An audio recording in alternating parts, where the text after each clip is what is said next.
Continue our conversation now with David Rubin and Alan Dershowitz. David on the phone from Shiloh, Israel. Alan at Newsmax, New York. Alan, the Prime Minister stepping into that environment, one that may be diplomatic, but also perhaps inhospitable for him.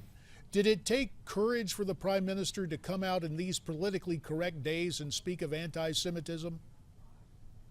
Well, it was courageous and absolutely correct. Does anybody really doubt that if Israel were not the nation state of the Jewish people, that they would be subjected to this kind of incredible double standard? Remember, that very assembly of the United Nations just a quarter of a century ago rendered a judgment that Zionism, the national liberation movement of the Jewish people, was a form of racism. And I have to tell you, that assembly would vote that again today if they weren't worried about being kicked out of New York.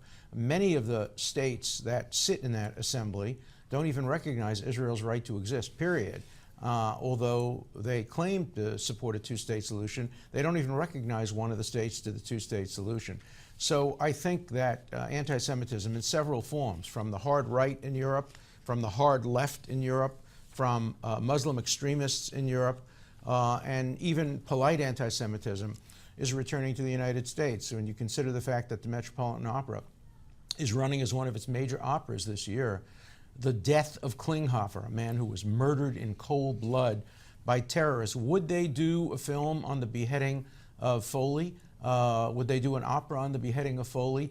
It has become acceptable today, and one of the stars of the opera espouses anti-Semitism from the stage of the Metropolitan Opera, and there have been legitimate and understandable protests against the mainstreaming of anti-Semitism, not only through Europe, but on American college campuses and at the Metropolitan Opera House. Gentlemen, in these PC times, I hate to reduce this to a PR battle, and yet I'm at a loss for how best to describe what is going on, at least in terms of perception, aside from the ugliness of anti-Semitism. David Rubin, you're on the ground in Shiloh. You told us before of the way in which both you and your small son at the time were shot and wounded by terrorists. Your personal experience, how does that reconcile with so much of the world embracing causes that are anti-Israel? Why is Israel losing the PR battle? Well, we lose the PR battle because we're apologetic all the time about, and we have nothing to be apologetic about. I'm not apologetic when I talk about Mahmoud Abbas, who the head of the Palestinian Authority, who funds terrorists, and mind you, he's an equal opportunity employer. He doesn't just fund terrorists from his own Fatah terrorist organization. He also funds terrorists from Hamas and ISIS and Hezbollah. They all get salaries from Mahmoud Abbas if they committed an attack against terrorists and, against Israeli civilians. Now, my 3-year-old son and I were wounded by terrorists from Abbas's own Fatah terrorist organization. So I'm not apologetic about it. I don't think we have anything to be apologetic about. I don't think we need to be apologetic when the UN allows missiles to be stationed in their facilities in Gaza so that Hamas can shoot them at Israeli civilians.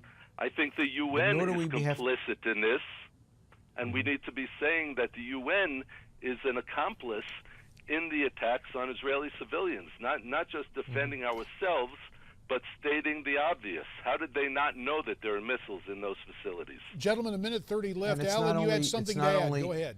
Go ahead, Alan. Yeah, it's not only the UN, it's President Jimmy Carter, who has blood on his hands.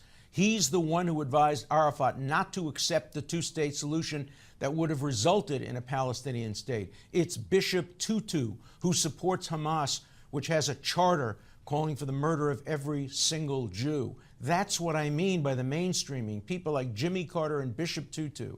And when you look at the New York Times, which in 53 op-eds, almost none of them over the last several years has presented any kind of a balanced view on Israel, that's what's causing the PR war to be lost. So Israel wins on the ground, but because of the dead baby strategy that's eaten up by the media, and I write about this extensively in my book, Terror Tunnels, Hamas wins the war of PR, and then they're encouraged to do it again and again and again. And Jimmy Carter and Bishop Tutu are encouraging Hamas to caused the deaths of more and more Palestinian civilians and Israeli soldiers and civilians. Shame on them. We are going to have to end it there. Alan Dershowitz, Newsmax New York. David Rubin joining us via telephone from Shiloh, Israel. Gentlemen, to you both, our thanks. Now, you got the take from Alan and David. What's yours? Why don't you tweet me your comments at Newsmax TV, #America's Forum.